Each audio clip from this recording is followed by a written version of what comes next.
The Lord is our shepherd, I shall not want. He maketh I like down in a green pasture. Him leadeth I beside still water them. Him restoreth I soul. Him leadeth I in the path of righteousness for him name's sake. Yea! Though I Rasta, I go walk through the valley of the shadow of death. I can't fear no evil. For thy rod and thy staff them comforted I and I. Uno prepareth a table before I in the presence of our enemy them. Uno anointed I head with no oil. My cup runneth over. Surely goodness and mercy I go follow I all the days of Ivan. May I go dwell in the house of the Lord God. Jah Kadamawe. This is the Black Pot, aka Kukushonemo, where we speak truth to power. Here we don't criticize, but if we must, it would only be on one condition: to build and not to destroy. That is why we keep saying we are in the service of God and country. Again, here we are not neutral. And we have never claimed to be, because we have taken sides, the side of the truth. That is why we say, this is the headquarters of the truth.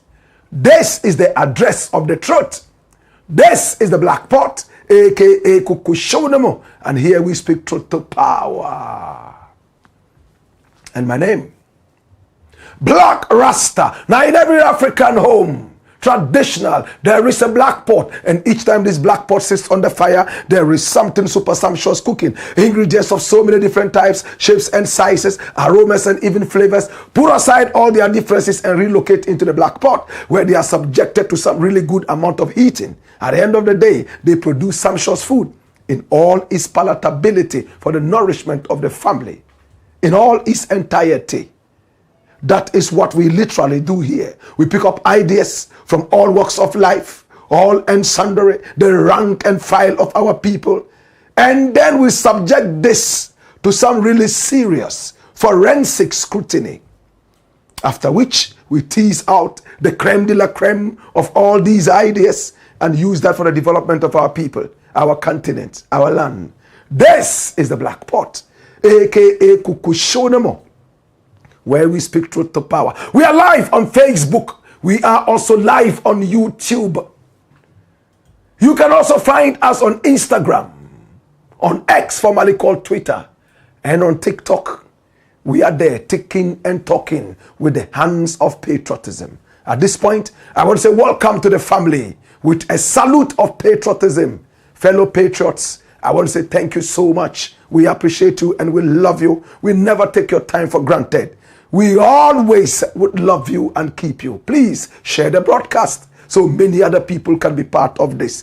Take just 1 second to subscribe to this channel if you have not as yet done that.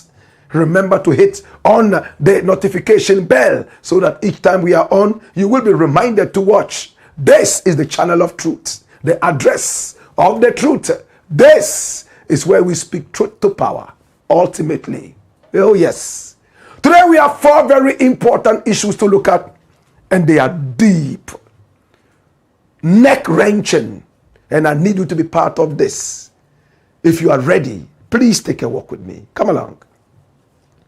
It's a Black Pot, aka Kukushonemo, and here we speak truth to power. Oh gosh, without much ado, shall we go straight into action? Remember, our numbers are scrolling on the screen. Pick up the numbers and do business with us.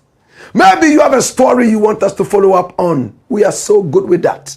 We'll follow up on your stories and we'll bring them to the fore. This is the Black Pot, aka Kukushonemo, and here we speak truth to power. Story number 1. Watch this. Dead Ghana politicians in luxury graves condemned. For some time now in Ghana, I don't know what craze has caught up with the people. All over the internet, all over social media, if you are not seeing a young man who died and they are trying to portray his career in all the wrong ways. For instance, recently we saw a coconut seller die, and as part of the funeral rites, we saw him laid in state, sitting down with coconuts used to hit his head.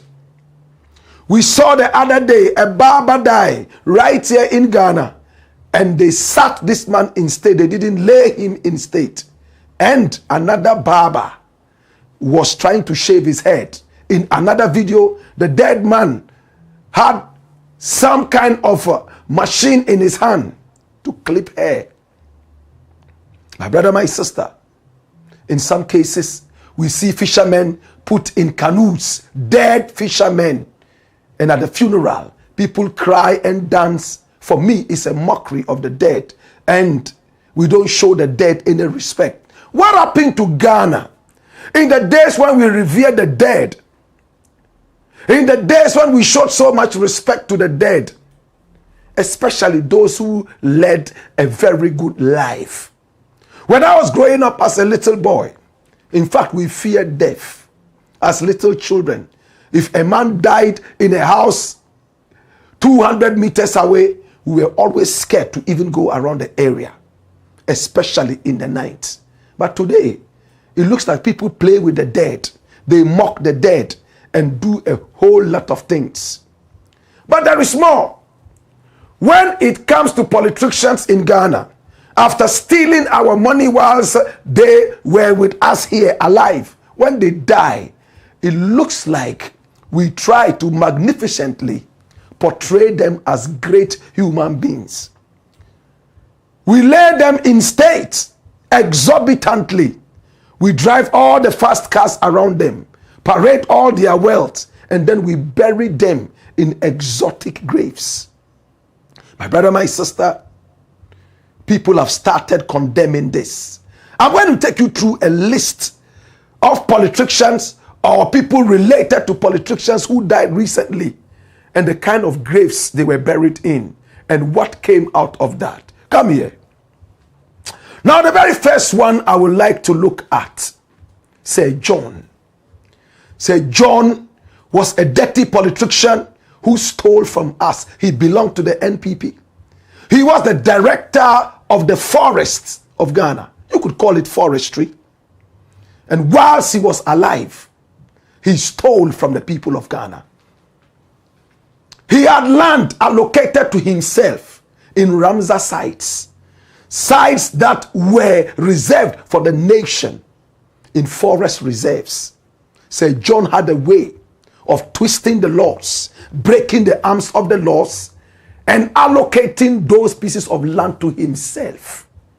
In his will, he reallocated those forbidden lands reserved for the nation, specially to his family and friends. This is Sir John. He used to live in London. He came to Ghana, and we all hoped that he was going to use his intellect to help Ghana. But he rather went into a stealing spree.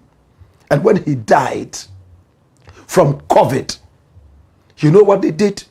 They carried him all the way to his hometown in an helicopter.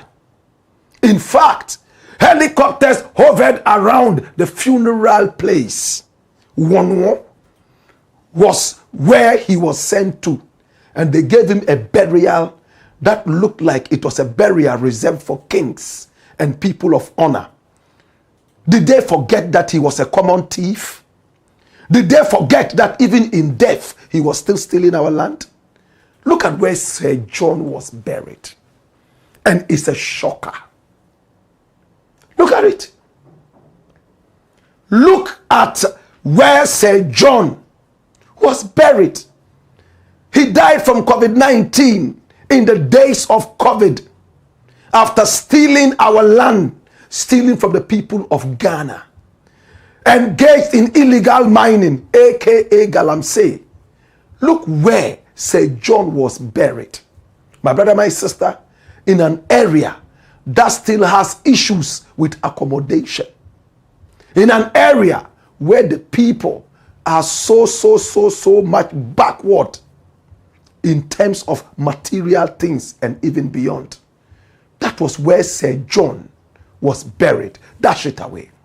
My brother, my sister, Sir John was buried there. A whole house, a dead carcass was put in there. Sadly, when he died, and people knew he died from COVID, his body was still being tossed around. People were touching each other. And the whole funeral ground was packed with tens of thousands of people, still in the days of COVID. No face masks were worn. People were free to touch each other, left, right, and center. Only God knows how many people followed Sir John to his grave, having contracted COVID-19 at his burial. His grave is still at Wonwo, a very huge grave, my brother, my sister, for one carcass. Come here. My brother, my sister, the next person in the line,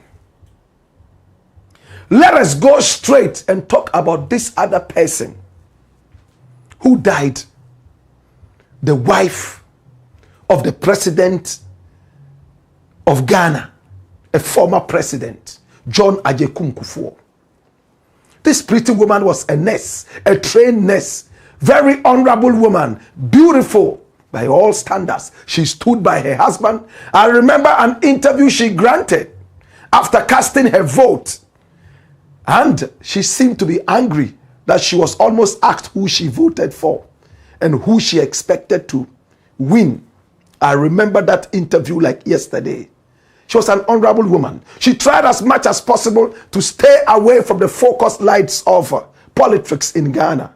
But because her husband was a politician and maybe a very big member of the Freemason, her name came in and out of the media space every now and then.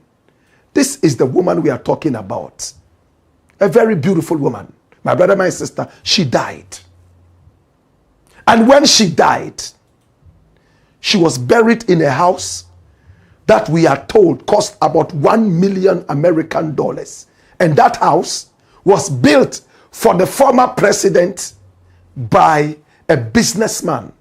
This is the house we're talking about. Look at it. On the hill, my brother, my sister.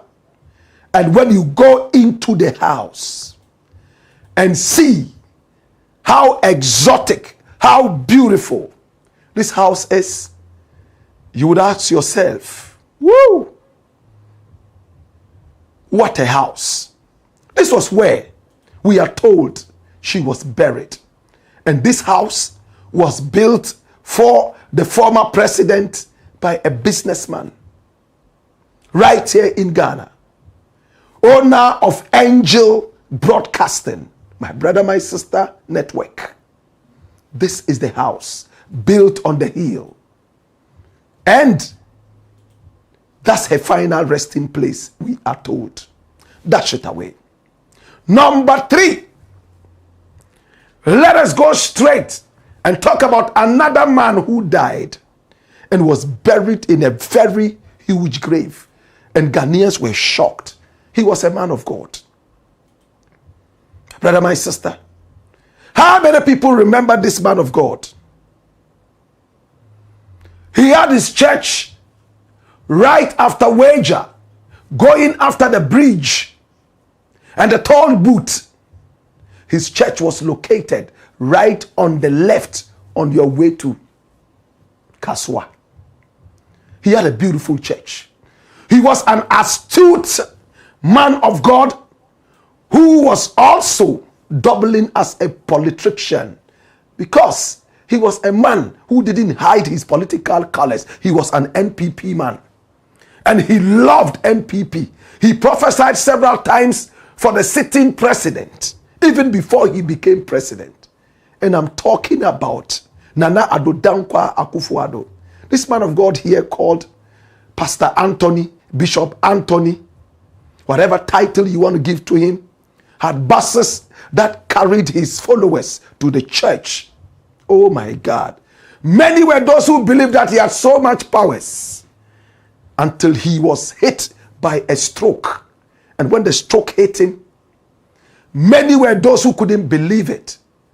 But he came back to church having recovered somewhat. When he came to church, he told his church members that the devil was trying to take him away and that he actually died. But because of the power of the anointing God gave him, he had resurrected from the dead. He was in a very big feud with his wife over ownership of the church around that time. And he came out on social media to denounce his wife and say, hey, this woman wants me to die so she can take over my church. This same man of God, Pastor Anthony, Bishop Anthony, Archbishop Anthony, Reverend Anthony, any title you want to give to him.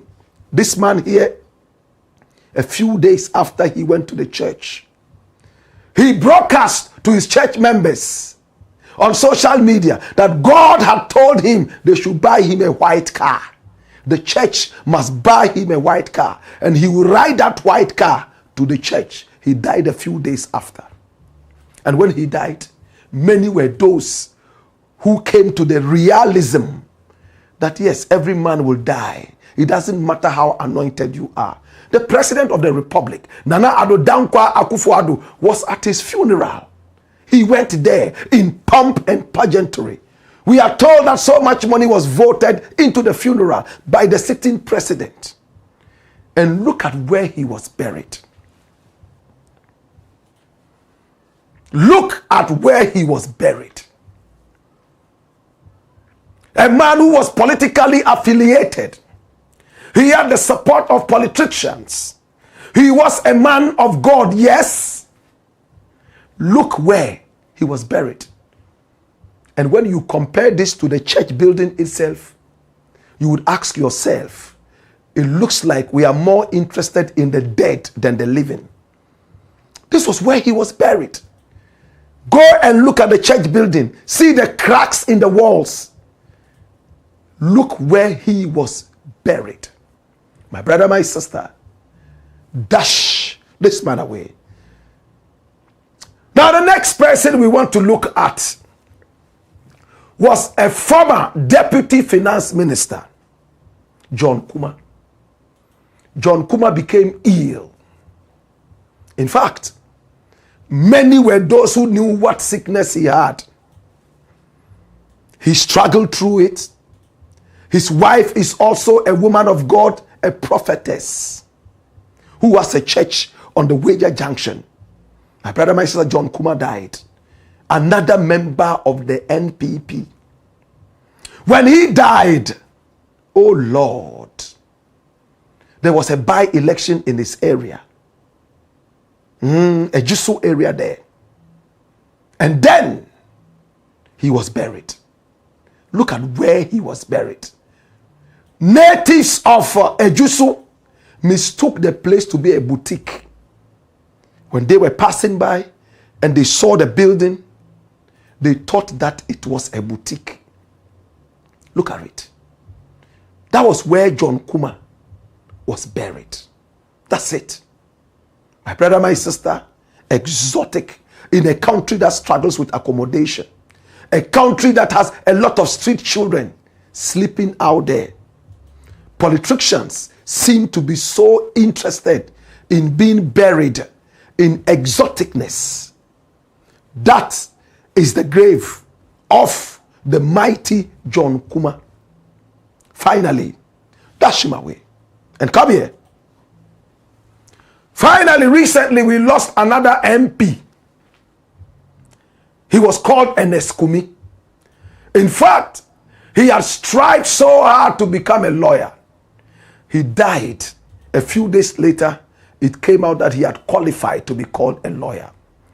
Even his going into the parliament space was very controversial. At a point, they had to chase him in the parliament house. In fact, with court documents, summoning him to court. Yes, he was chased all the time. He carried himself as an MP. He never got to enjoy his position as an MP. He died. And when he died, his family came out to say it was because of tormentation from his own party and the ruling party. He didn't have a peace of mind. He died. So the family decided to give him a peace of mind by burying him in a very exotic grave. They said he was building this house before he died. He wanted to move in there with his family. It's a mansion, a beautiful house. But he didn't get to move into the house before he died. So they had to move his dead body in there. So Ernest Kumi is buried in this house, as we are told. And you will see his photos all over the grave. My brother, my sister, 5 people, politicians, or people with political affiliations, heavy doses of political affiliation, buried like this. Ghana, all of a sudden, has developed a strong penchant for honoring the dead more than the living. But I have news for you. Now, all the people who were buried in these houses and not in cemeteries, did they seek permission from the government authorities to do this? In the 19th century in England, people were dying in their droves. You know why? Because dead bodies were buried improperly. According to our laws in Ghana and established laws, every burial must be at least 1.5 meters above the water table.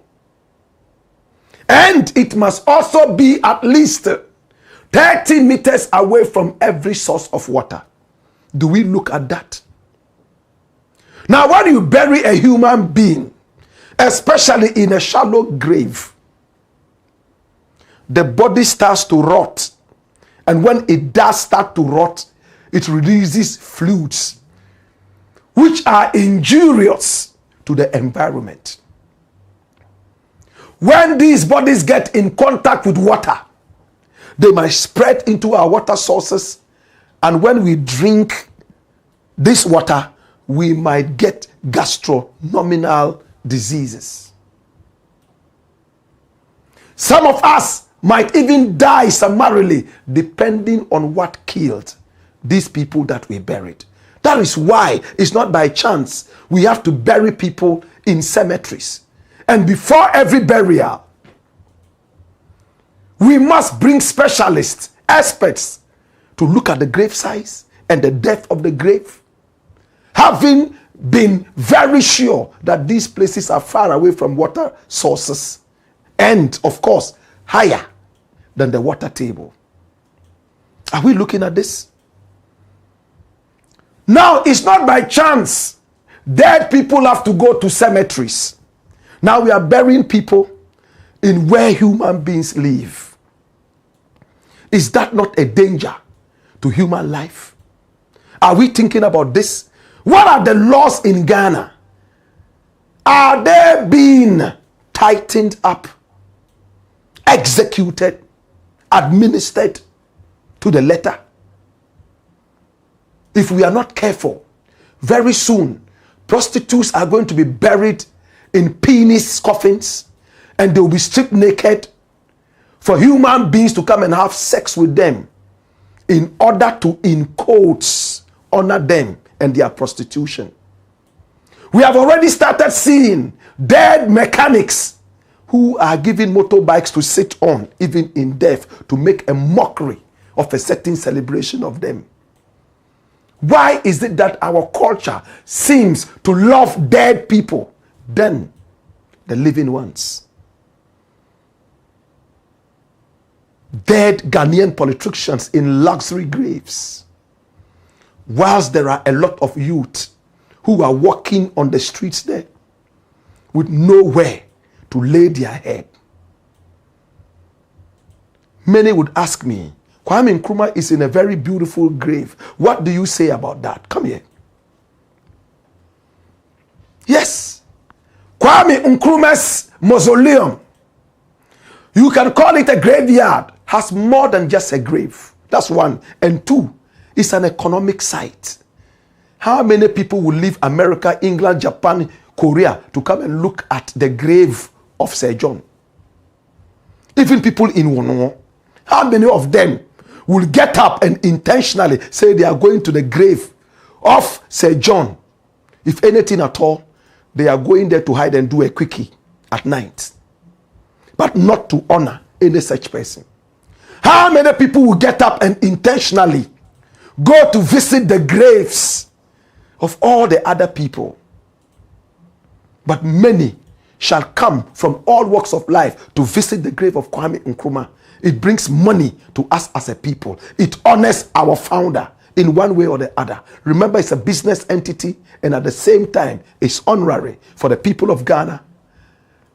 Nkrumah is actually making us rich even in death. Maybe if he was here, he would have told us, I don't need this grave. After all, he didn't even own a house when he was alive. Why should he own one when he's dead? If Ghanaians have decided to put him in one, then it's because of the benefits we stand to get, not him. It's the Black Pot, aka Kukushonemo. And here we speak truth to power. Come here! Story number 2. Watch this.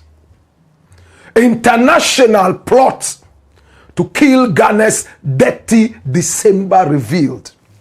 Anytime any African country discovers minerals, natural resources, gold, oil, diamond, whatever it is, even salt, we have economic hitmen who are unleashed on us by America and some other Western powers. Those of you who have not read The Economic Hitman, please find that book and read it. It's a page turner. It's a fast read. My brother, my sister, they come in and make sure that they tempt us to take heavy loans. And when we are unable to pay that, they tie those loans. Even before we try to pay that, the loans are given to us with strings attached, so that we are told that they will take the money back in the form of whatever natural resource we have discovered. But my brother, my sister, little did the country know that an event like DETTY December would also be attacked. Come here. Now, in 2019, there was an event that was called the Year of Return, marking 400 years of our people taken into slavery. In Ghana, we have the door of no return. Ghana is the gateway to Africa, and it's not by chance. If we have the gate of no return, then we must have the gate of return. We kept saying this, trumpeting it to our leaders. In the days of Nana Addo Dankwa Akufo-Addo, they finally listened to us, historians, and decided that the gate of return would happen. Instead of calling it the gate of return, they called it the year of return. People came from all walks of life. Hey! We were told that Jet Li was in this country. American Hollywood actors were in this country. It was a pride. It was almost like a Pan-African Mecca for our people. It was like a Pan-African pilgrimage. In fact, people came to Ghana that year more than people went to Mecca. Every year, Muslims go to Mecca. Do you know how much money that is fetching for the authorities in Saudi Arabia? Even though the main purpose is not the money. It's tied to religion. So, the year of return was tied to our ancestral culture. And that was a very positive thing. Remember, I was on radio and TV trumpeting this. But because we have dreadlocks and some of us smoke marijuana, They lump all of us up as people with no common sense. We are all drug addicts. My brother, my sister, listen to what happened. 2019, when the year of return was established, many people came into this country. We made close to 2 billion American dollars. Many people even say more. My brother, my sister, then after that came the dirty December. December in Ghana. People still want to come to Ghana. People want to come and enjoy here in Ghana. My brother, my sister. So people come from all walks of life, still remembering the year of return. The authorities quickly called it beyond the return. But when people come here, they are coming for entertainment. They are coming to fraternize with us. They are coming to show us that they love us. They are part of us. The ancestry is deep. And people have decided in one way or the other to call this portion of the year of return Dirty December. As to how that name Dirty came into being, Ghanaians are still wondering. But dirty is almost like saying, we are going to dirty ourselves, as we say in Ghana. We will enjoy ourselves until we become dirty. The word dirty itself comes from an Akan word, dotie. That's why in Jamaica they say dotty. Dotie. That means the earth or mud. Dotie. So in Jamaica they say dotty. Dotty boy. My brother, my sister. This part of the year of return is called Dirty December. And in December, around this time, people are flocking all over, coming to Ghana. This is the holiday Mecca, Pan-African holiday Mecca of Ghana. Unfortunately, people have their eyes on this one too. Unfortunately, our leaders and authorities have not also been able to push the Pan-African agenda to the point that it will become almost like a religion, almost like a certain intoxicant. My brother, my sister, how much do we earn from Dirty December every year? Watch this. Since the inception of the year of return, Ghana has experienced a surge in tourism and economic growth. Now, in the year-long celebration, up to 1.5 million tourists. Did you hear that? 1.5 million tourists, including celebrities, politicians, and world leaders, visited the country, contributing an estimated revenue of up to 1.9 billion American dollars. I told you that already, didn't I?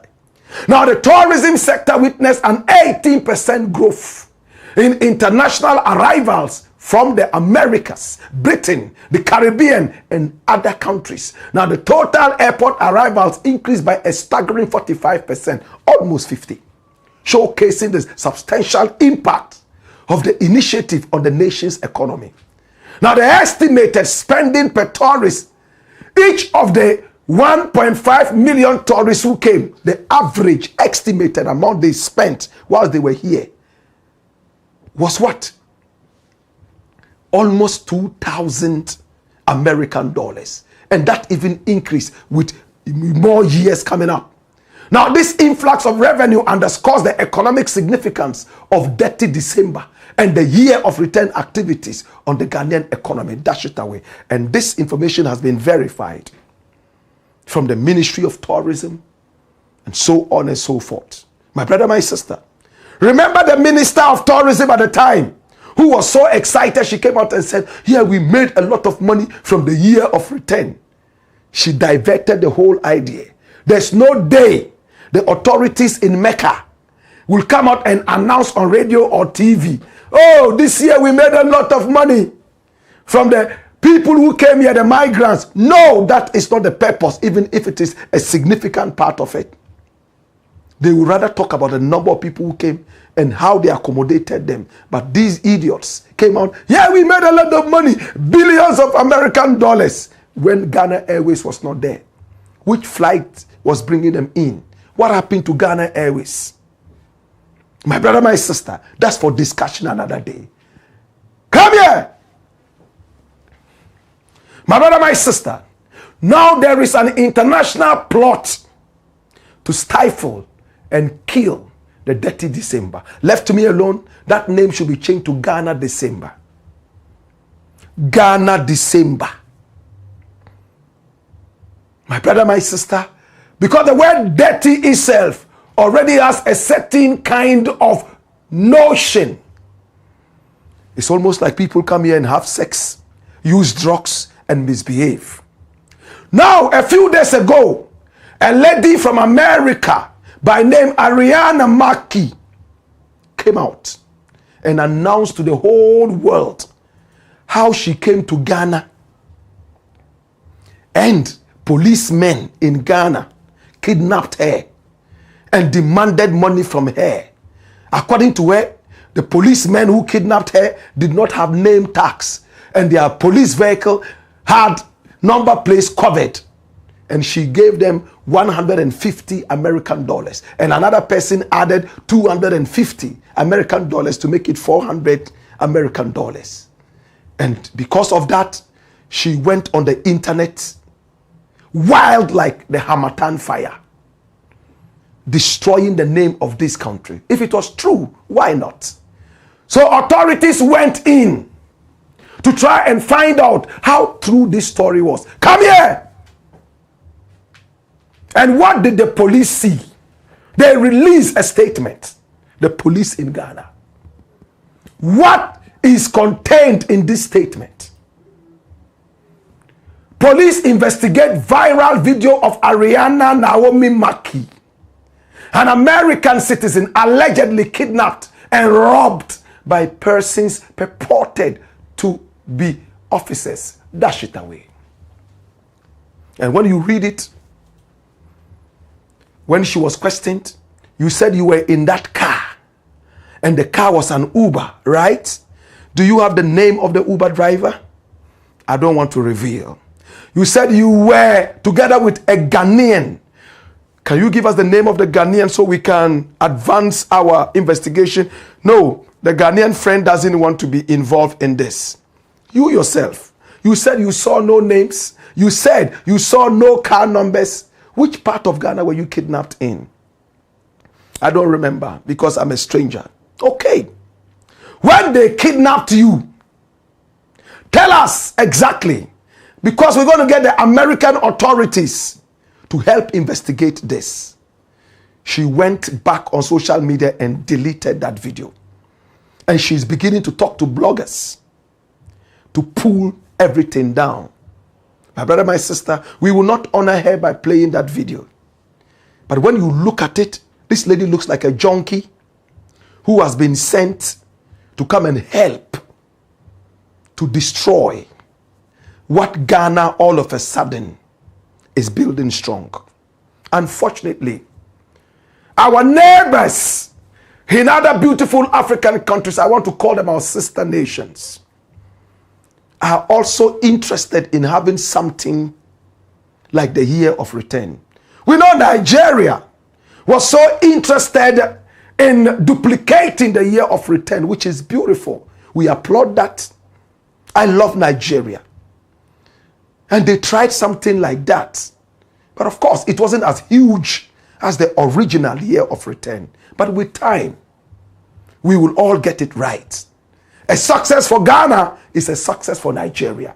If we start seeing each other like that, we would have no problem. Some international bodies are using some of these countries to fight the Dirty December. So what they are doing, to send people into the country, engage in kidnappings, engage in drug use, and activities that are untoward to muddy the name of Dirty December. They are coming from different parts of Africa. The same way the CIA was able to use our own people to defeat our nation by removing Kwame Nkrumah. This time they might not come in. They would use our own people. My brother, my sister, enough of these theories. Can we start building the so-called Dirty December better? Can we try and get the name Dirty out of it? We could call it Ghana December. It will catch up more.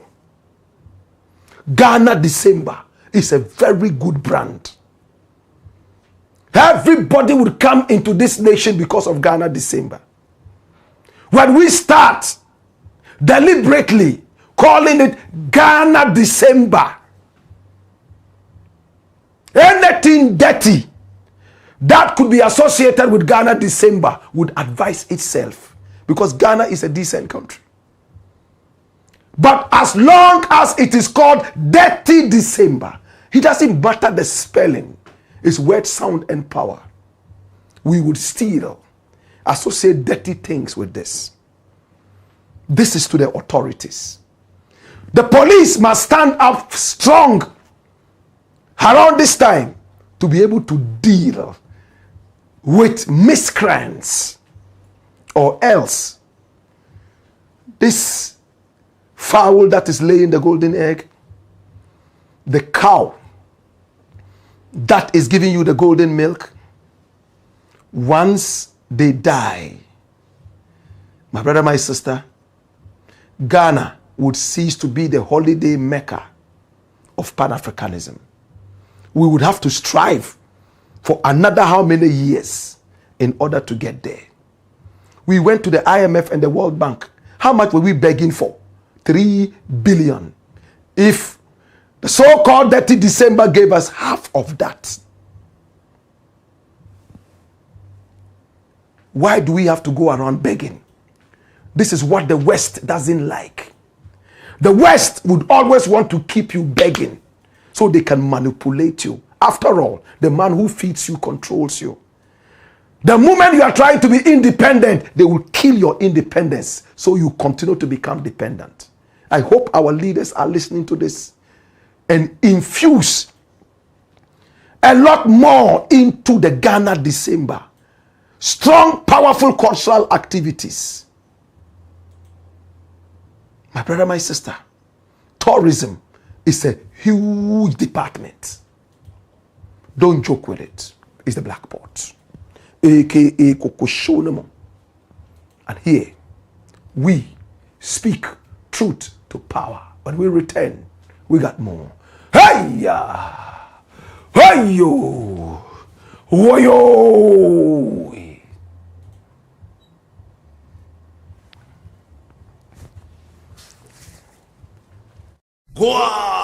Skipper George. Blackpot, Kokushona.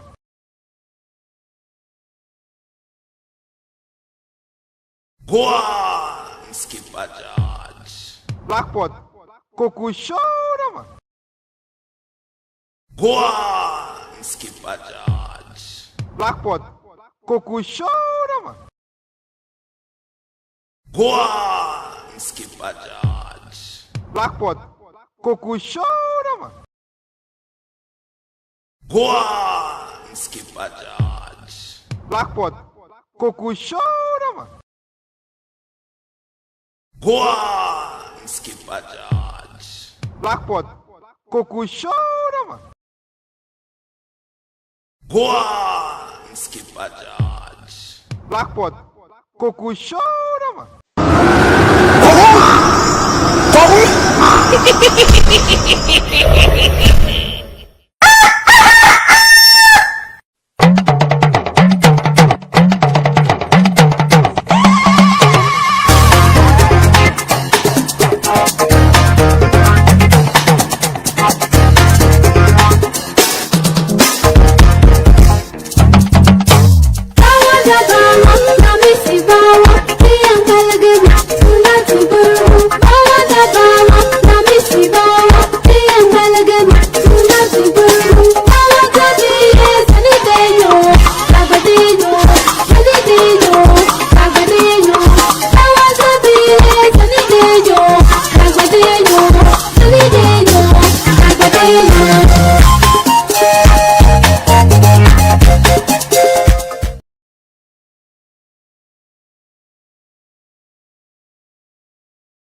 Go on, Skipper George. Blackpot, Cuckoo Show, man.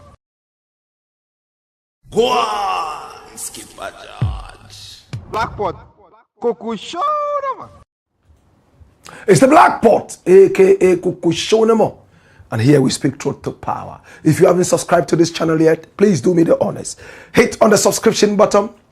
And then also on the notification bell so that each time we are on, you will be reminded to watch us. Recommend us to family and friends. Above all, please share this broadcast so many more people can be part of this. We are proudly called Black Empire Media. We are the headquarters of the truth, the fastest growing channel on Pan-Africanism and patriotism. This is what Africa needs. This is the Black Pot, aka Kukushonemo. And here we speak truth to power. Story number 3. Watch this, my youths. See Ghana's first corrupt ministers of state. History is very important for us. Kwame Nkrumah became the very first president of the Republic on the 6th of March 1957. This beautiful country moved away from the Gold Coast and became Ghana. Now Ghana is a Mandinka word. My brother, my sister, is a very powerful word, which means the blacksmith. Ghana was also a title that was used by the kings of the ancient Ghana. Ghana is also a word in Soninke, which means blacksmith. Why? Because we were the first to teach the world how to smelt gold, metals, and all those. So we were seen as Ghanaians, blacksmiths. Ghana, my brother, my sister, was also named after the ancient Ghana kingdom. And history tells us that there was not even one person in that kingdom who was poor. I won't bore you with so much history. Kwame Nkrumah decided to call this country Ghana because of all these beautiful attributes. My brother, my sister, on the 6th of March 1957, we became independent of British rule. And Nkrumah told us that our independence was here at last. But that, after political independence, we must rewire our mindset. In his own words, we must change our attitudes. He started gathering his ministers together. Yesterday we spoke to you about the best minister. Today we are looking at 2 ministers who were so corrupt. At the end of the day, in fact, they had to be punished for whatever they did. I'm going to start with this guy called Krobo Edusei. Krobo Edusei. Now, Krobo Edusei was a man who was born in a small town in the Asante region called Apamabeng. I hope I got the pronunciation right. And he grew up in the palace of the Bantamahine. My brother, my sister, Krobo Edusei never went to school. He was stark illiterate, but he had native wisdom. Because he grew up in the king's palace, he knew how to deal with Amamre. He saw how the linguist spoke, and he learned from the periphery. Krobo Edusei, hey, he could speak and convince almost everybody. When Nkrumah was struggling with getting Asantes to support him, remember Yatiyahu? Remember when members of the CPP broke away and founded their own party.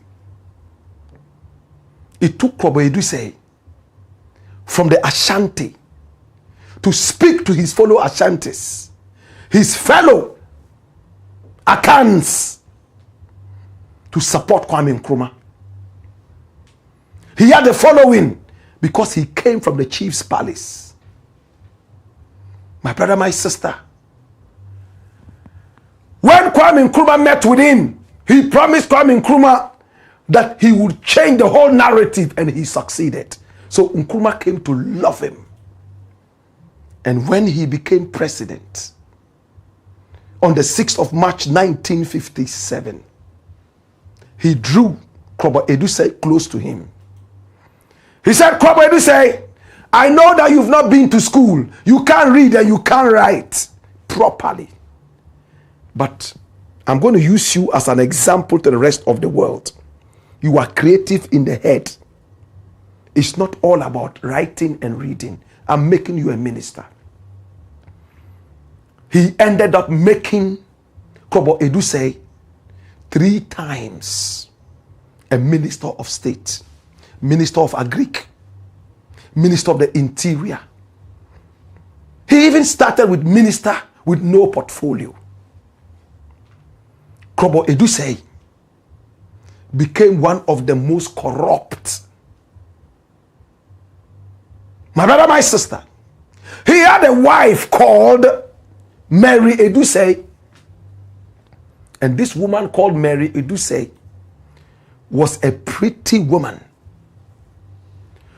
Kwabena Edusei himself, as an illiterate, suffered from inferiority complex. He was not as good looking as the women he went after. You know that kind of complex. Oh, I'm not as good looking as. But once I'm in this position and I have money, I can get any woman I want. He was sleeping with women left, right, and center. He could bring women from other countries, fly them in through Ghana Airways for free. Sleep with them and let them go the following day. Bring more women. Allegedly. Kwabena Edusei.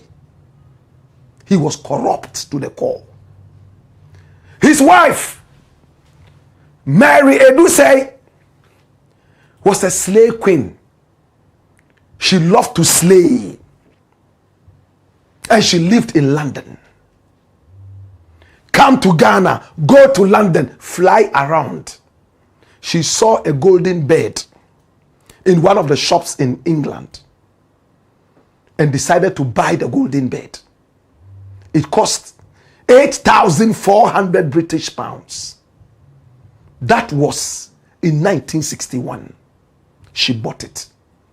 Compare that money today. When she bought it, news people were very angry and they sent it round. That shit away.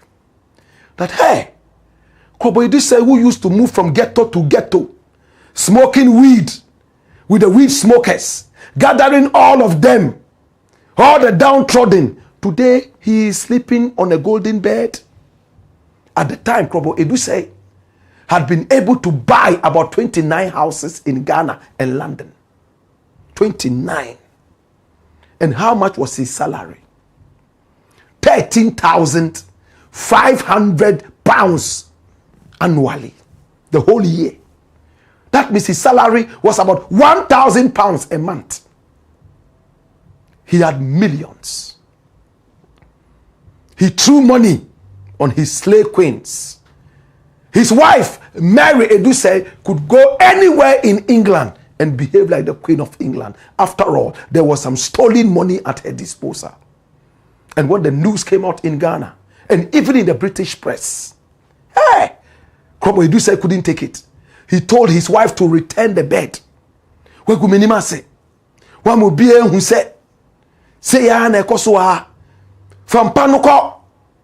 woman refused. Me, I am perfect. He flew all the way to England to try and impress on the woman to return the golden bed. Hey, there was a public outcry all over Ghana, 1961, going into 1962, and Nkrumah was under pressure. On the 18th of April, 1962, Nkrumah sacked him. He said, "Edu say, what Guminima say? Dabi. The way Ghanaians are clamoring to have you removed. If I don't remove you, things will get bad." In fact, this was when Ghanaians started getting really angry with Nkrumah because of people like this guy called Krobo Edusei. He liked women, fly women from all over. He was very, very powerful. This guy called Krobo Edusei. Nkrumah sacked him.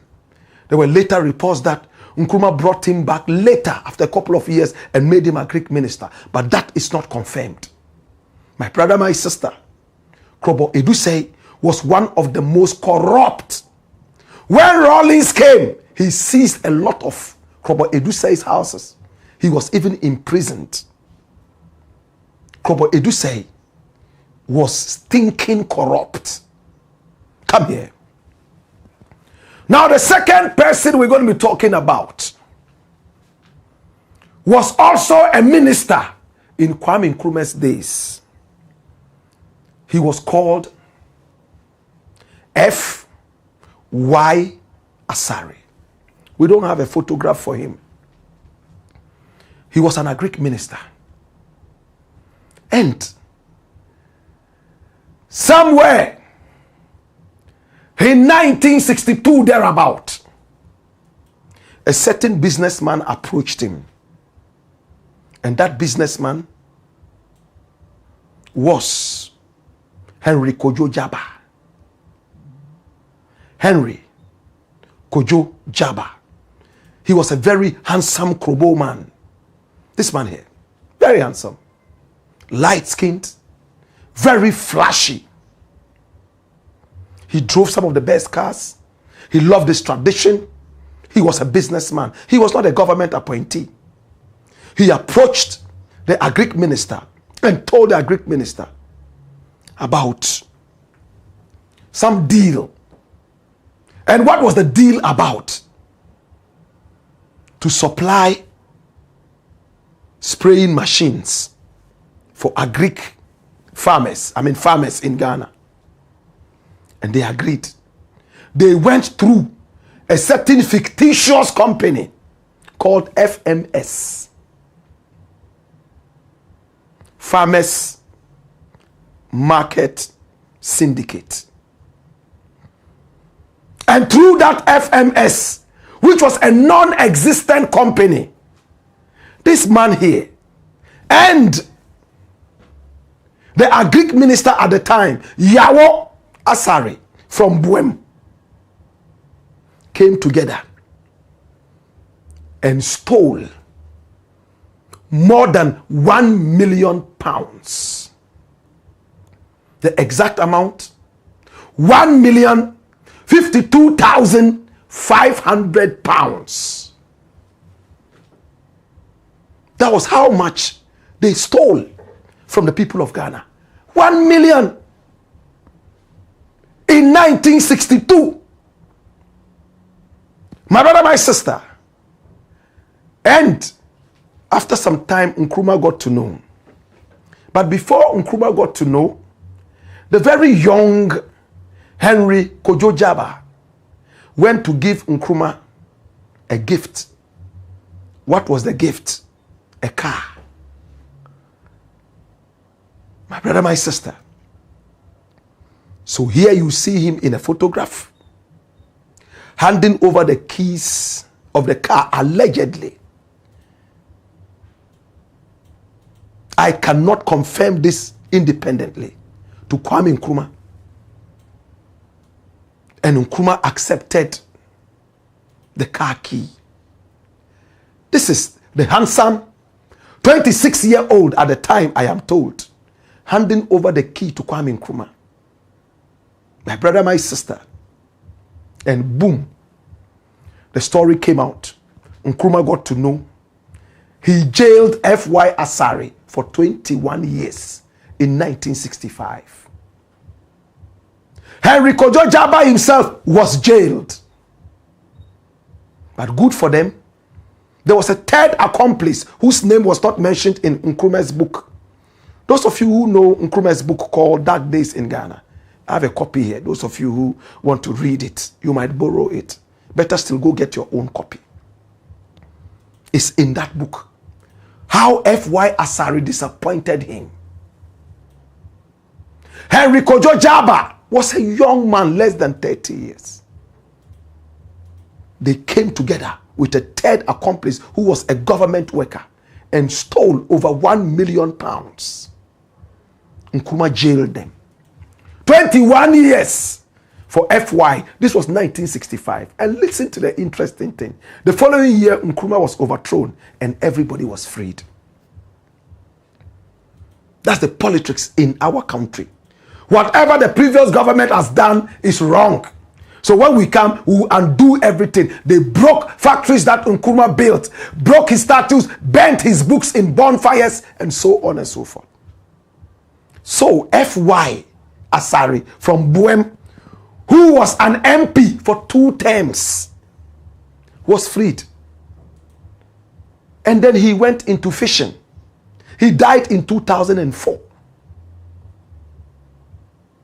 They stole £1 million, more than £1,052,500. And Henry Kojo Jaba was the father of Otiko Jaba and Samson Jaba of Light Wave. My brother, my sister. But he was not a minister of state. So we have our eyes on the 2 ministers who were one of the first to be jailed, sacked because of corruption. And Nkrumah wrote that in his book, Dark Days in Ghana. Krobo Edu say, flashy, stupid, and corrupt. F.Y. Asare, corrupt, dirty, and stupid. When he died, he got a very beautiful burial from his people after stealing our £1 million. Is the Black Pots, aka Kokoshonomo, where we speak truth to power. Remember, whatever you do, this will follow you all the way into your grave. What are the patriotic ones? Even in the days of Nkrumah, there was corruption. Nkrumah fought in his book. He wrote that if he hadn't impressed on the police himself and the courts to deal with these issues, they would have just made the issues go, especially if the people were CPP people. But he insisted that everybody must be treated equally under the law, CPP or no CPP. Why would a president who has put all the things in place to work have to follow all these people again and say, please, you have to work? These were the 2 who were jailed in the days of Nkrumah.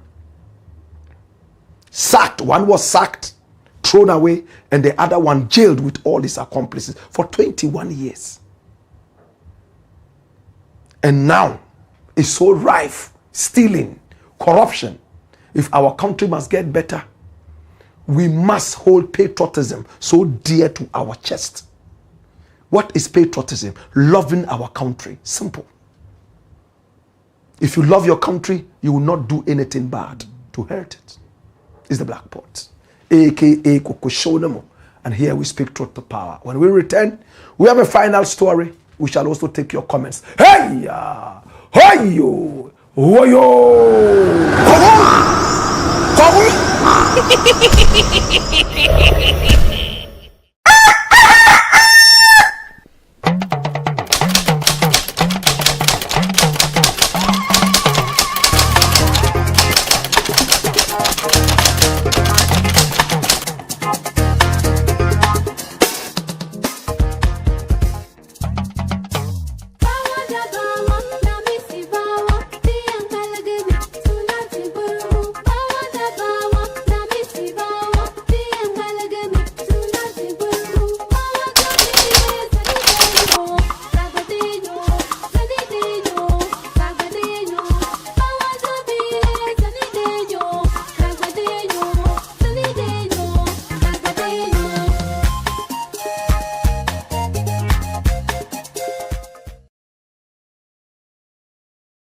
Go on, Skipper George. Blackpot.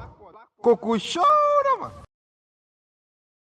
It's the Black Pot, aka Kuku Shonemo. And here we speak truth to power. If you have not as yet subscribed to this channel yet, please do me the honest. Subscribe to the channel. We are called Black Empire Media, the channel of truth. Hit on the notification bell so that each time we are on, you will be reminded to watch us. This is the fastest growing channel of patriotism, Pan-Africanism. This is the address of the truth. And my name, Blakk RASTA. All right, let's look at your comments. And of course, our numbers are scrolling on the screen. Pick up the numbers and do business with us. Maybe you have a certain story you would like us to follow up on. I am more than excited to do that. Let's see your comments. Send them via Facebook. They could also come via YouTube. We're ready to pick them up. Ben Azu says it's time. Mark Romeo Fori says, good evening, Professor Blakk. Adams Kelly is smiling. Conscious Agbemenu Awasu says fire. Nana Ogum Powers. Nana Ogum Powers says Black Rasta move of fire. Okay? More comments coming in. We have Azina Bue Cephas. Azina Bue Cephas. He says, God have mercy. Legend, speak on. Okay? Christabel says, it's so sad. Ever since this issue came up, some Ghanaians are jubilating on social media, circulating the video. Azina Boy Sefa says, why? Solomon Ajete says, good evening, Black Rasta. Why don't you play some of your music when you go for a break? Well, we'll consider that. We just want to be quick and fast. The music is still on YouTube. You can still go check it out. Here, we come for a whole different caboodle, right? Billy Bones says the OSP protected President Mahama when he was in opposition. And now that he is in power, you are quick to forget. It's interesting to see the same OSP facing scrutiny, and yet you are advocating. I don't know who you are talking to.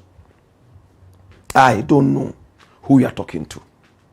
We have done a story like this. Please go back to the channel and look at it. Why President Mahama cannot easily sack the OSP. That's the title. Check it out. We don't advocate anything here, man. It's the address of the truth. You understand? Anyway, Billy Bones, this is the first time I'm seeing your name here. So it means you probably just joined us. It's a beautiful family. You will love it. Yeah? Rob Wood says, Krobo Eduse is rather the educated one. I am afraid being educated in English is not a measure of intelligence. We seem to glorify the educated illiterates of today more than the Efienyansa. I know what you're talking about and I like it. But the so-called educated Krobo say, look at what he did. If this is what his kind of education would teach us, then I don't want it. You see the point we are making? That's why we are saying that Nkrumah did so well by saying that, hey, education is not all about reading and writing. Come and be part of this government. That's a good thing. But he disgraced Nkrumah. Billy Bones says the OSP protected President Mahama. Ah, well, we read it. We read it already. Yeah. More comments coming in. Send them via YouTube. They could also come via Facebook. And we are more than just ready to read your comments. Okay? Makraba says Ghana is under attack from the White House. Foreign minister should stop playing around.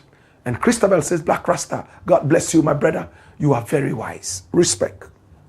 Salute of patriotism. Emmanuel Ania says, Black, you are consistent. And your consistency is top-notch. Thank you. R. Steady says, she is obviously lying. I proposed same name strangely this afternoon. Beta Bless Media. I love that soundtrack. Is it out yet? No, it's not out yet. It's exclusively for the show. So it will never be out. And the one you play before you start the Black Pot on radio, that one is out. Okay? Now Gladys Clark says, I hope our leaders are listening to you about the Ghana December. Oh, you like it too, right? Thank you. The general says, Black, please, I know you are sincere and truthful. I want to know if you smoke or ever smoke marijuana be honest on this. Thank you. I think I've explained and answered this a trillion times. I think all my life, because I have locks and a long beard, I have to keep answering. I've never smoked anything smokable, not bunto, not ntampe, nothing. I've never drank anything intoxicating, alcohol, never all my life. Does it answer you? Mokobi Gagnon says MOC. I wonder what that is. Bitter Blessed Media says God has appointed Nkrumah already. Ghana, our beloved country, will be great one day. The spirit of Nkrumah is still with us. Most of us feel that. Okay. More comments. And we see Eugenia Mamet. You are right, sir. There are many unique cultures in Ghana that need to be showcased. Ghana December is more decent. Ezekiel Menla says, please, dear brothers, sisters, friends, share this video for our leaders in Ghana to see.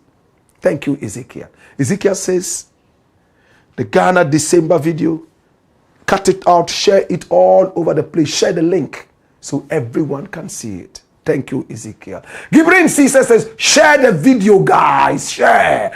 Eric Nilai says, fire, fire. Mark Romeo Fori says, Professor Blakk. Okay? Now, Charlotte Agbeka says, the name Ghana December sounds better. Okay? Ghana December. Let's start the hashtag now. Ghana December. Oh, Raskafui Target. Thank you so much. So, Ghana December is better than Dirty December, isn't it? Hibra Kadabra says, Assalamu alaikum. Jason Stratz says, another kingmaker must install you. You are too much, Black Rasta. Thank you. Salute of patriotism. More comments. Yin Nyaya Justice says, so they just spent millions of money to build these houses only to bury the dead. Abuba Jamila says, Jan Connie Wari says, big respect to you, Black. C. Samson says, generational thinker. I am Jalite says, kill it, Black Rasta. Obed Mensa Morgan says, the issue reached the headquarters. Bitter Blessed Media says, Black, you are very intelligent, smart, wise, and brilliant. I really love your conclusion on the first topic. You are blessed, and you are always going to be my role model. May you be blessed, Godfather. Salute of patriotism. Atule Awini says, Awini. And George Colley says, it's not dirty, it's dirty. If you listen to the tape, we said you can spell it anyhow. But everybody knows where it is coming from. What is the meaning of the D-E-T-T-Y? It means what? That is the basis, and it's confirmed. It sounds better when we say Ghana December. Let's hold it up now before they destroy this beautiful thing with their international political plotting. Okay? Holy Hussein says, the Black Pot reveals the truth. Godwin Yabame says, Black Rasta preach on. Kukushodemo. And Seth Waden says, greetings, Black Rasta. Makraba says, Black, this could be the CIA based in Ghana, working with the NPP. Nothing is impossible, my brother. Conspiracy theorists that never reported her words to appropriate law agencies. So all these conspiracy theorists, we put them in one pot, change the name, adjust the name. Let's add more traditional and cultural elements into the thing. Hey, that will be the next Pan-African Mecca. I'm telling you. Yinyaya Justice. So my question is, do people live in those houses or only the graves are in the house? I just want to know. It's a question for the gods. Sir Johnston is only him. His carcass is in there.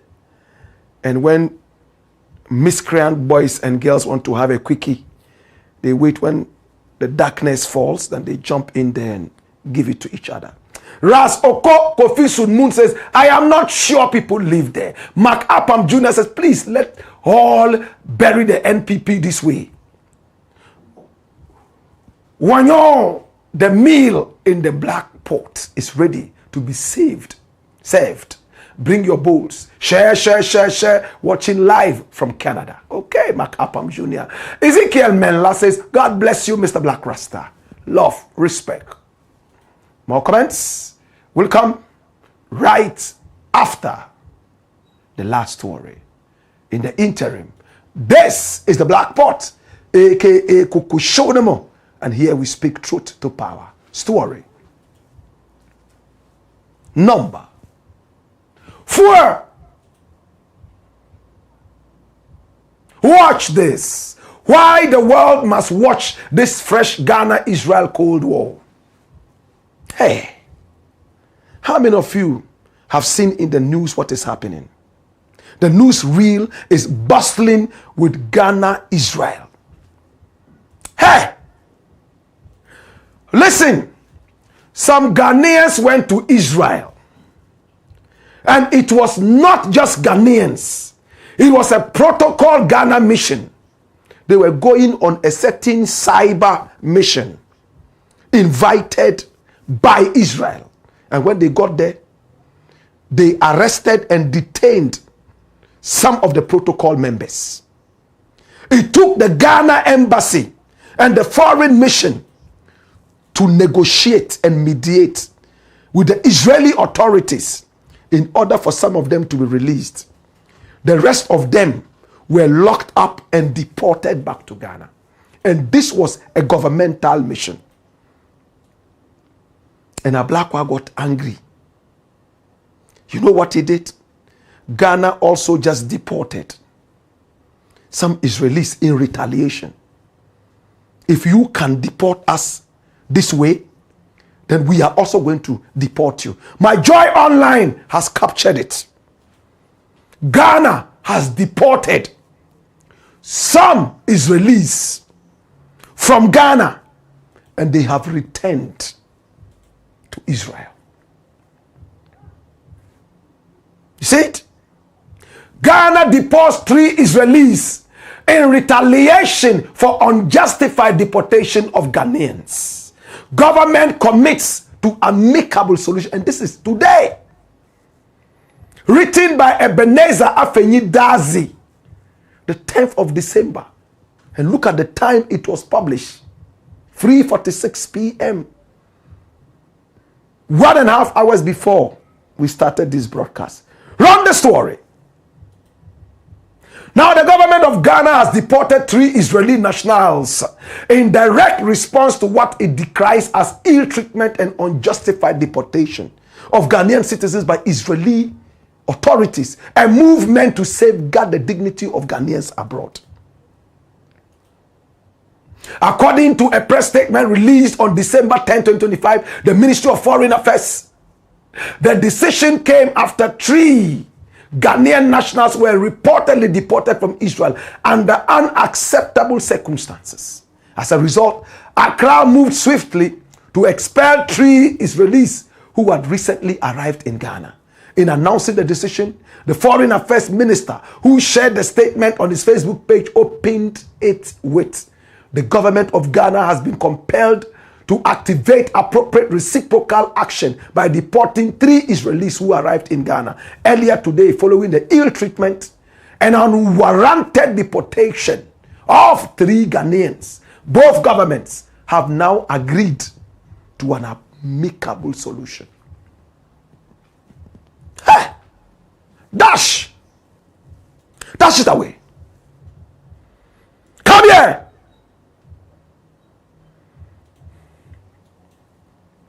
Hey! Come here. My brother, my sister, how did this nonsense begin? A couple of years back, Israel, Ghana, several years back, Israel, Ghana, beautiful relationship. In fact, even their airport, which is called the Ben Gurion Airport in Tel Aviv. My brother, my sister, Ben Gurion Airport, right there in Tel Aviv, named after one of the country's stalwarts, Ben Gurion, met with Krobo Edu said that we just talked about in Tel Aviv. Bilateral relations between Ghana and Israel. Krobo Edu said he met with Ben Gurion, and this is a black and white photograph, manifestive of those days. And Krobo Edu say was dressed in his beautiful kente. That's the photo you saw. Krobo Edu say and Ben Gurion. So that means our relationship did not just start today. Several years back, Nkrumah spoke about Israel. But when did the problem start? Dash it away. Now, when the Mahama government came into power, some things started happening. A little before, there was a certain voting.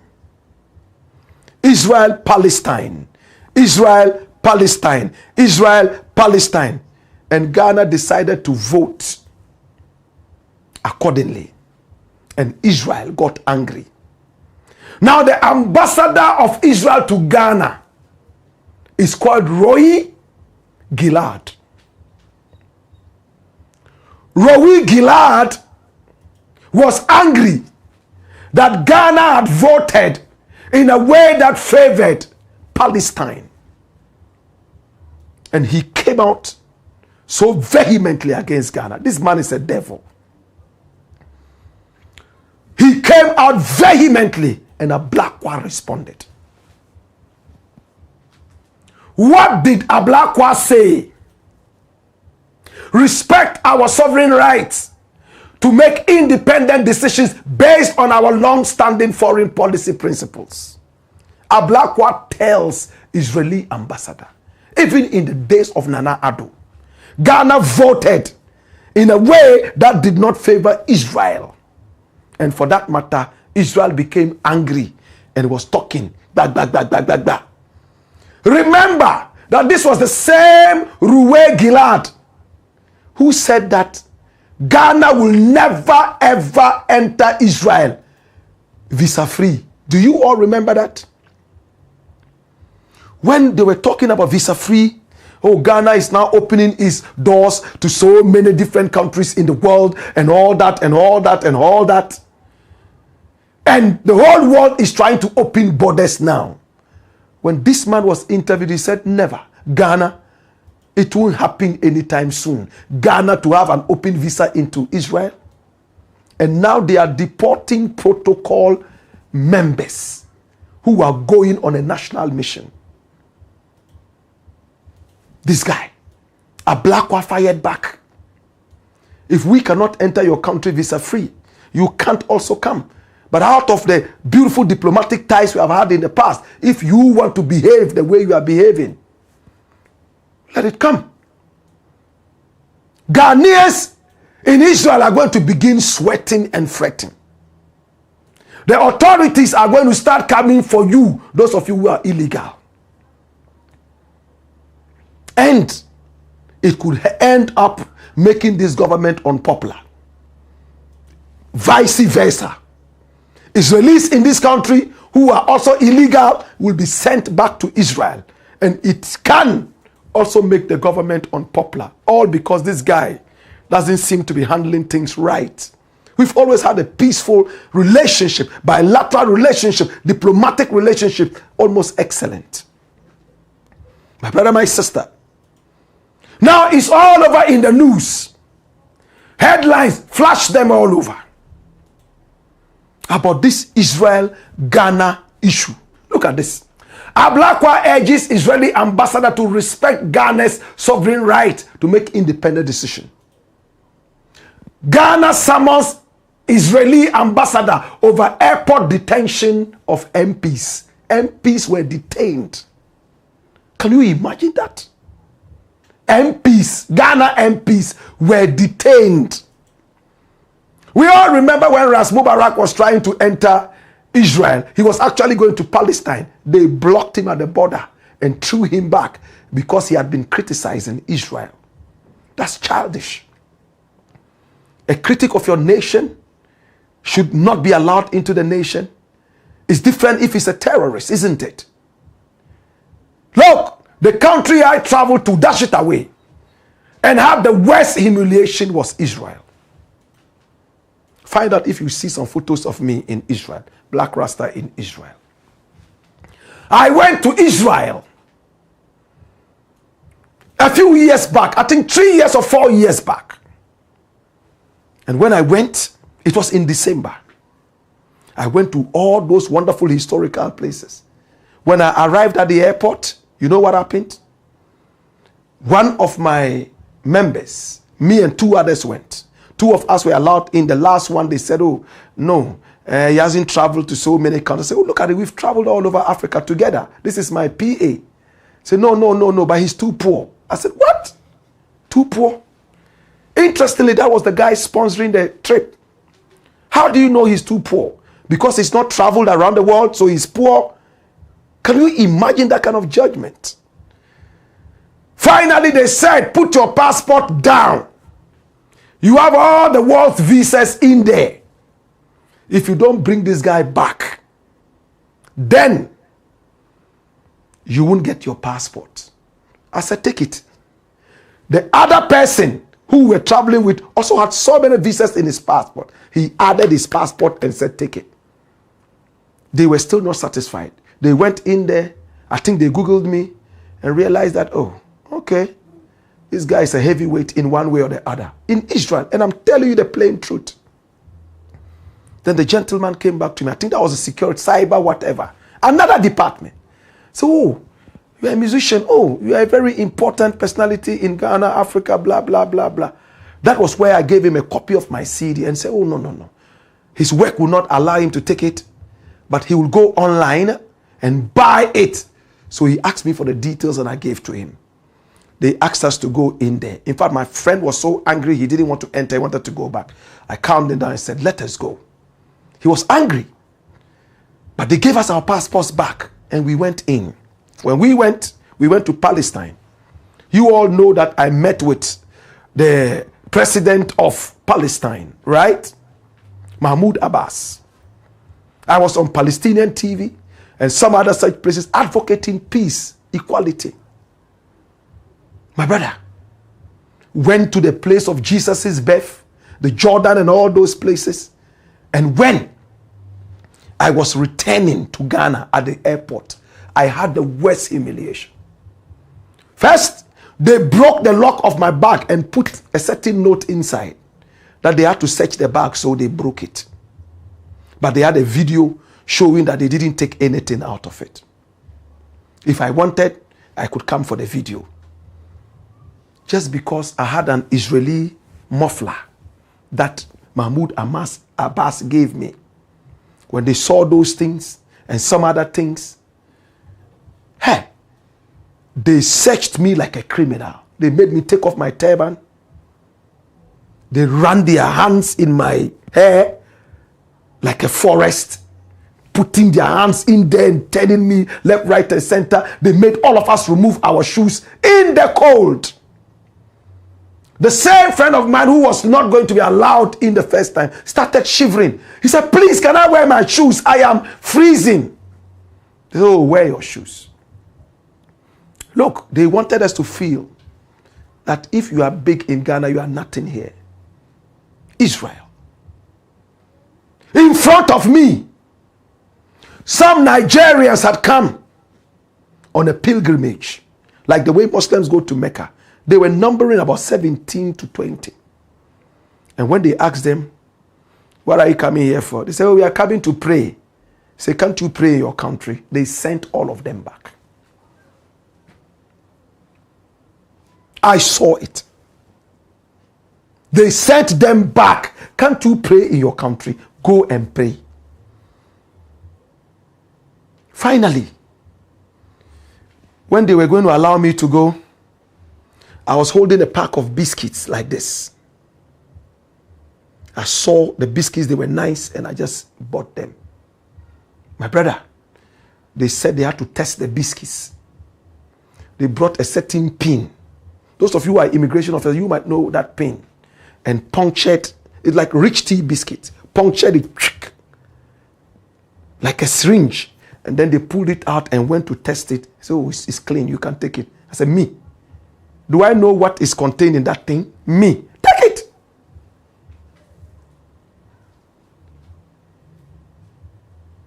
You choke my pack of biscuits with some demonic virus needle and you give it back to me. That should take it's okay. Me. Take it. I left it there. My brother, the worst of it all, they had mentioned my name on the plane more than 100 times. When they allowed us to go, we were running. I've forgotten the flight we went. I could check that out. At the border, at the place where I was supposed to do the last check before going, they checked and said my passport was in, whatever wasn't showing. Hey! They had to take fresh photos of me. Take off your hair. Took everything. Looked like they loved to see my hair, so I took it off. Stood, posed, stand like a mock shot, like a criminal. Then they allowed us. The airline had to send attendants to come and find out what was happening. And when the attendant came, he was angry. Why have you kept the people waiting? He said, it's not us. Look, that day, I ran like I had never run. I got to the gate of the aircraft, panting like a pregnant camel. When I finally got onto the plane, it was packed. Come and see how people were treating us. This little thing. It's because of this little thing that we had to wait. And when I looked around, I couldn't see one of my friends. Not knowing they are taking his shoes. They said his shoes are some ultraviolet rays. Whatever excuse they gave. So they packaged the shoes in another different box. And sent it to Ghana. He will not wear it on the plane. I am happy when people go through security checks and all that. But when it looks like it's racist, that's where it is troubling. I've been to America, been to England, been to almost every important country in the world. I have never been subjected to that kind of humiliation like what I saw in Israel. I am glad that Ghana is saying that, you know what? We also have a country. If this is what you want to do to us, have a bit of your medicine. I'm glad also that they said that they are coming together to make things happen. But a black one must be careful. Bring him here.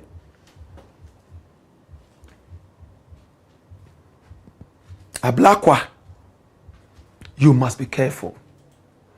Israel is not a country that forgives easily. If you are ready for it, then I don't need to continue. Israel is not a forgiving country. I'm telling you. I don't have to talk more. That's my way. But this Cold War that is happening, please let's sort this out amicably. We have a country that has a Ghana December, a country that has gold and diamond, a country that has great people. We are not a useless country. Let us uphold our patriotism and stand firm to defend our nation so that Ghanaians abroad will be proud of us. All our brothers who are in Azerbaijan, countries that can only be found on the map. Our brothers and sisters who are in countries that can only be found on the map. When you go, in reality, you don't see those countries. Our brothers and sisters who are in America, in England, Azerbaijan, Japan, and all those countries, when they hear about Ghana, they should be able to walk up to their compatriots and tell them, hey, we are happy people. We are here not because we don't have a country, but it's just to fraternize. So that they can easily come home and not go through the desert. You will never see one South African going through any desert to go to any country. Why is it happening to Ghanaians? Have you seen one South African who has left South Africa on the desert? Or one Angolan who has done that? But go by road, desert, stowaway, Ghanaians, Nigerians. Why? Go to America and find out how some of the Ghanaians were able to make it there. They used dead people's passports. Some of them, they did stowaway. Some went by road. Some went by means that we don't even want to know. They are suffering.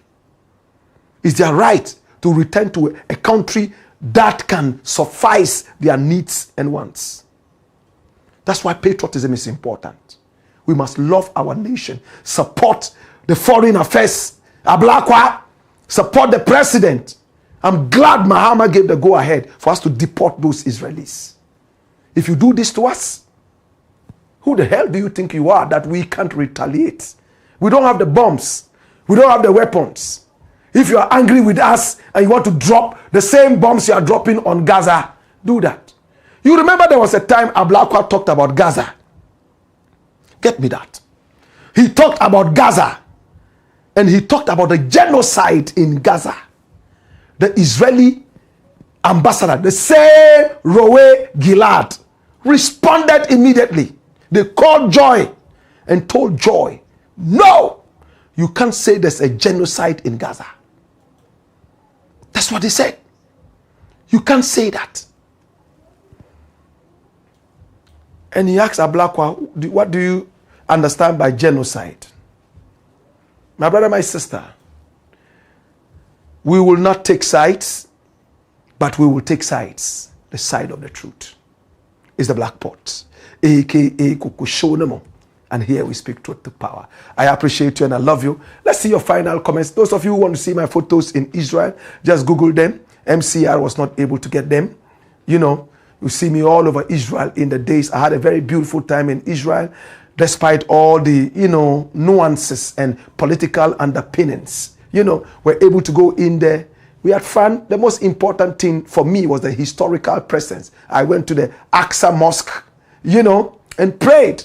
I went to the birthplace of Christ. Oh my God, something interesting happened another day, I'll tell you. And I went all the way to Palestine and met with the president. He was happy to see me. He had been expecting me, shook hands with me, and we had dinner and all that. You see, I'm a very important guy. Rebecca Mensah says, what? Wow. He said, what a waste. It's true. Those graves, right? Emmanuel Ania says, Blakk, you are now the minister of exclusives. Rebecca Mensah says, what has Ghana come to? Oh my God, Rebecca. That's where Ghana is. But we are getting it better.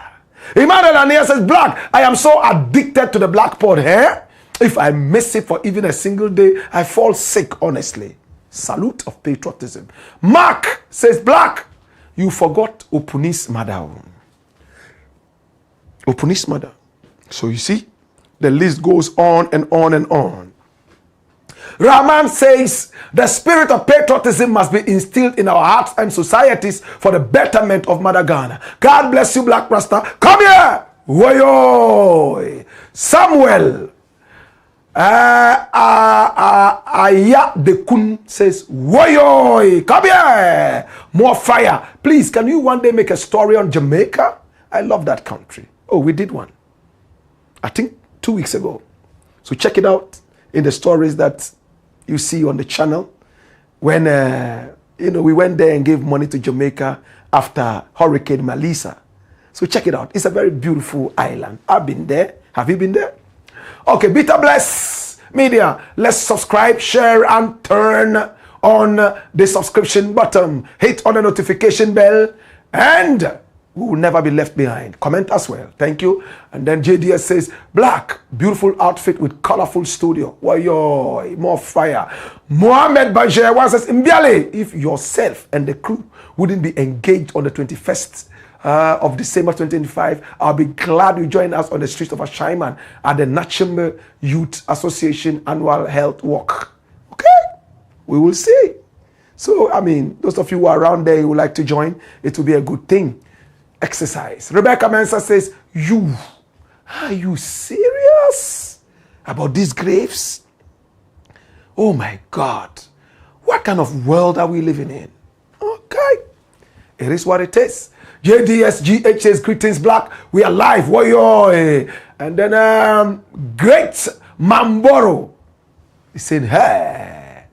JDSGH says, subscribe, share, and like. Woyo. Great Mamboro says, greetings from Somenya. We are live and direct. Woyo. Isha Allah Enterprises. Salam. Mr. Blakk Rasta, I am here from, I'm here. I'm your friend from Connecticut. Love and respect, my brethren. Yadobo says, good evening, Professor. I believe there are better things in the pot for us this evening. May God continue to strengthen you. Okay, I'm sure that's what you wanted to say. Of course, we always have better things. This is the channel of choice. The fastest growing in the world of Pan-Africanism and patriotism. Okay? Godwin says, amen. Stephen Jackson says, why? We are live in the Wednesday class. Good evening to you, Mr. Blakk Rasta. Keep on preaching to the world, sir. And who is this wonderful person? Chachu Cupid says, why? From Winnipeg in Canada. Love you, Chachu. Rap Thunder says, welcome, legendary Blakk. Okay? We love you. Zion Genesis says, say it louder. Ras Oko Kofi Sun Moon says, exotic burials. Ghana pa. Ras Oko Kofisu Moon is still wondering. Like, seriously? Idi Abdallah Bonya says, Blakk, in fact, we need absolute emancipation from mental illness. I agree. Nkrumah said it too. Kwesi Owusu Bempa says, but why are you only talking about MPP members? Tell us those that are not MPP members. I just picked up people and they all seem to be NPP. I didn't go after NPP members. Nah. I went after exotic burials. So if you have a list of other parties that were buried like that, Kwesi, I'll be glad to have them so we can look at them as well. The point is clear. Exotic burials in Ghana, not NPP exotic burials. No. Okay? All right. More comments. And this is the Black Pot, a.k.a. Kukushodemo, where we speak truth to power. And Kwesi says, Tuma Blakk Rasta, Blakk, I am ashamed of Ghanaian politicians concerning what happened at the Parliament House yesterday. The Bola Bola school students have disgraced and disappointed Ghana as a country. But I don't blame the children of Bola Bola school students. But I blame the EC. If the EC had done the job properly, this shameful act couldn't have happened in Parliament. And what surprised me is that the EC was watching the Bola Bola school students misbehaving in the House, where they have to make law to better Ghana. Watching you from Ontario, Canada. Oh, well, the point is clear. Pandi Pamak. Yes, Pandi Pamank says, Ghana. Anthony Kukuche says, listening from Dallas, Texas. Cowboy State. Okay? All right, and who is this? Dondon says, Blakk Rasta, the Kufuor house was built by Kufuor with Ghana money and not from a businessman. Where was that businessman before Kufuor came into power? These politicians are criminals, especially the NPP leaders. 12 plus gold says, good evening, Blakk. I am listening to you with much interest. You look good in your outfit. Salute. Ebenezer Ando says, Ghana. Jamal Ali Elias says, that's Africa for you. Ha, ha, ha, ha. Greetings. Blakk Rasta the Kukushu man. And this is Kofi Sun Moon. Franklin Owusu Ansa is praying. Pandi Pamak says, Blakk, good evening. Here we are again with the fire burning. Ebenezer Ando says, Ghana, we are very sick. Ras Okokofi Sunmuse, come here. Watch this. Dash it away. Sean Street Storm says, Wayoy. Blakk. Blakk Zalla Sunkwas politicians. Okay. What else? What else? What else? Time now to say bye-bye to you. I appreciate you and I love you. It's been the Black Pot, a.k.a. Kukushonomo, where we speak truth to power. Remember, we love you. It's a beautiful family. Come here! I want to say I love you. I appreciate you. And I want to get closer to you and give you a big, fat hug. Thank you. We appreciate you and we love you. Please subscribe, hit on the notification bell, and recommend us to family and friends. We are the address of the truth. It's been the Black Pot, aka Kukushonemo, where we speak truth to power. Hey-ya! Hey-yo! Woyo!